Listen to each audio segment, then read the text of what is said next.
और फिर एक बड़ा इंटरेस्टिंग स्टेटमेंट भी थी भारत के वज़ीर ख़ारजा ने कि जी जो लोग भारत की तरफ देख रहे हैं या भारत को निशाना बनाने की कोशिश कर रहे हैं वो पहले यूरोप की तरफ देख लें, क्योंकि यूरोप अभी तक गैस ले रहा है रूस से। अमेरिका और भारत ने मुश्तरका तौर पर 2+2 डायलॉग के एक हिस्से के तौर पर पाकिस्तान पर दबाव डाला है कि वो दहशतगर्दाना कार्रवाइयों के लिए अपनी सरजमीन इस्तेमाल ना होने दे। और उसके बाद एक एलामिया भी निकला और उसमें पाकिस्तान का बड़ा तफसीलन ज़िक्र भी है। पाकिस्तान को दहशतगर्दी के ख़िलाफ़ इर्रिवर्सिबल और मीनिंगफुल स्टेप लेने चाहिए। खान साहब ने मौका दिया कि अब वो अपना बदला लें। इनको पता होना चाहिए ये जो एटॉमिक एसेट्स है they are not under the control of prime minister, they are not under the control of parliament और सारा कुछ।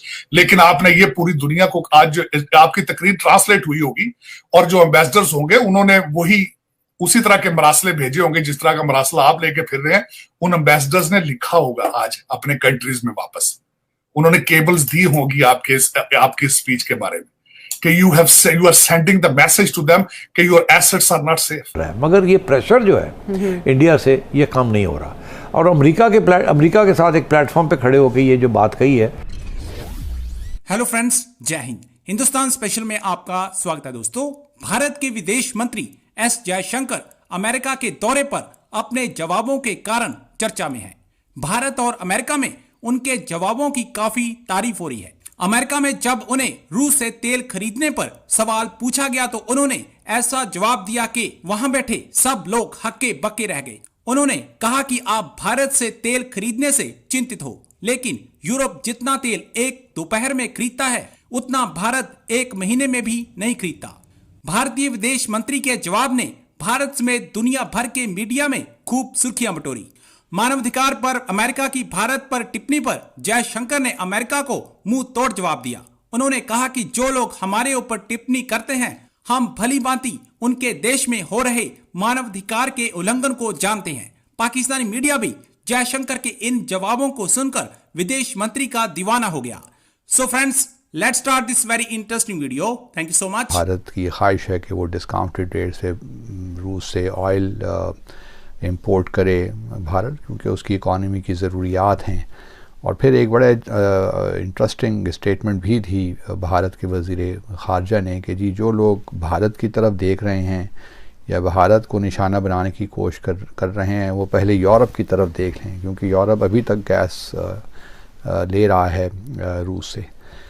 तो यहाँ तक तो चले बात हो गई। उसके बाद अगर आप एलामिया जो कल जॉइंट स्टेटमेंट इशू हुई उसमें पाकिस्तान के मुतालिक ऑलमोस्ट एक तवील पैराग्राफ है और उसमें 2-3 बल्कि एक ही बात ही है बुनियादी तौर पे कि पाकिस्तान को दहशतगर्दी के ख़िलाफ़ इर्रिवर्सिबल और मीनिंगफुल स्टेप लेने चाहिए। और फिर FATF का भी ज़िक्र है कि जो FATF की जो प्रोविज़न्स हैं उससे कंप्लाई करना चाहिए। मुंबई पे हम जानते हैं कि किस तरह हमने इस सारे मामले को सही तरीके से हैंडल नहीं किया और उसमें एक दूसरा जो ज़िक्र है वो पठानकोट मुंबई का है कि जो मुंबई का अटैक ट्रायल में जो लोग पाकिस्तान में इस वक्त अंडर ट्रायल हैं उनको सज़ा देनी चाहिए, उस केस को लॉजिकल एंड तक पहुंचाना चाहिए। और इसी तरह पठानकोट में जो लोग इन्वॉल्व हुए, पठानकोट आप जानते हैं कि 2 जनवरी 2016 का ये वाक़या है और पठानकोट एयरबेस पे हुआ था। तो उसमें भी जो लोग मुलव्वस हैं उनको भी गिरफ़्तार करना चाहिए, उनके ख़िलाफ़ भी मुक़दमा चलाना चाहिए। तो ये इन दो जो है हादसात को बताया गया है कि पाकिस्तान को इन पे जो है एक्शन लेना चाहिए और फिर पाकिस्तान को यकीनी बनाना चाहिए कि quote on quote cross border terrorism Pakistan की तरफ से ना हो। तो ये एक सख्त लैंग्वेज है। और जहाँ तक मुंबई का ये ट्रायल चल रहा है उसके बारे में हम सब जानते हैं कि किस तरह भारत ले तो लाल से काम कर रहा है, हमारे साथ ताअवुन नहीं कर रहा। और उसकी ख्वाहिश जो मेरी अपनी असेसमेंट है वो यही है कि ये मामला कभी ख़त्म ना हो, ताकि पाकिस्तान के बारे में एक टॉकिंग पॉइंट उसको मिला हुआ है और उसी को हैमर करता रहता है। और चूँकि मुंबई अटैक में 4 अमरीकी भी हलाक हुए थे। तो इस वजह से ये एक बेहतरीन टॉकिंग पॉइंट भारत को मिला हुआ है। अमेरिका और भारत ने मुश्तरका तौर पर 2+2 डायलॉग के एक हिस्से के तौर पर पाकिस्तान पर दबाव डाला है कि वो दहशतगर्दाना कार्रवाइयों के लिए अपनी सरजमीन इस्तेमाल ना होने दे।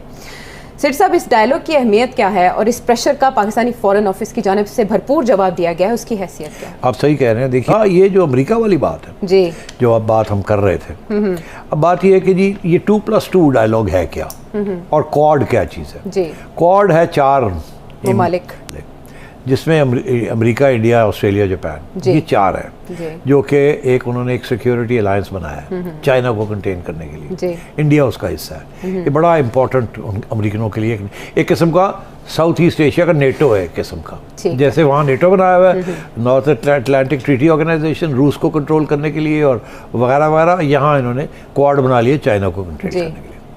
अब आइए कि इंडिया के तो बहुत बड़े स्टेक्स हैं अमेरिका के साथ और अमेरिका के इंडिया के साथ।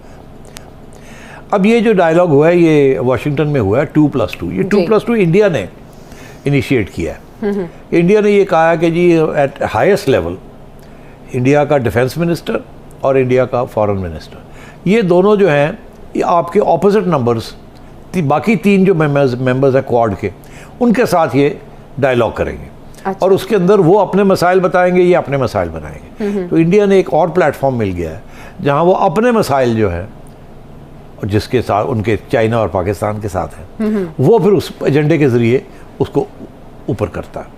तो ये इन्होंने ये प्लेटफॉर्म लेके और एक जॉइंट स्टेटमेंट दिलवाया है जिसके अंदर उन्होंने पाकिस्तान को टारगेट किया है कि आप टेररिज्म ख़त्म करें और वो जो मुंबई के जो लोग हैं जिन्होंने मुंबई किया था, पठानकोट और मुंबई, इनको सजाएं दें। अब ये एक नई बात नहीं है, ये पुरानी बात है। ये इंडिया हमेशा हर प्लेटफॉर्म पे यही बात करता है और FATF के अंदर भी यही चीज़ फंसी हुई है जिसकी वजह से आप वाइट जोन में नहीं आते, आप ग्रे में ही रहते हैं। अभी हाल ही में आपने सुना होगा कि हाफिज़ सईद साहब को मेरा ख्याल है कोई 25-30 साल की सज़ा हो गई है। सुना आपने? नहीं, मैंने नहीं सुना। मेरी अच्छा, नज़र से अभी ये सुना है कि ये मैंने खबर सुनी है। अच्छा। कि शायद हाफिज़ सईद साहब को सज़ा सुना दी गई है। अच्छा। और वो इसीलिए, अगर ऐसी बात हुई है तो शायद इसीलिए हुई है कि दिखाने के लिए कि हम तो लगे हुए हैं अपने जो हमने वादा पूरे करने थे, हमने जो अपने कमिटमेंट्स पूरी करनी थी। यहाँ कोई टेररिज्म नहीं है और जिनके ऊपर इल्ज़ाम था कि उनका कोई हाथ था या दूर दराज से भी कोई रिश्ता था जो मुंबई में हुआ या पठानकोट में हुआ, तो हम उनके खिलाफ एक्शन ले रहे हैं। तो मेरा ख्याल है ये सारा सिलसिला यहाँ चल रहा है, मगर ये प्रेशर जो है इंडिया से ये कम नहीं हो रहा।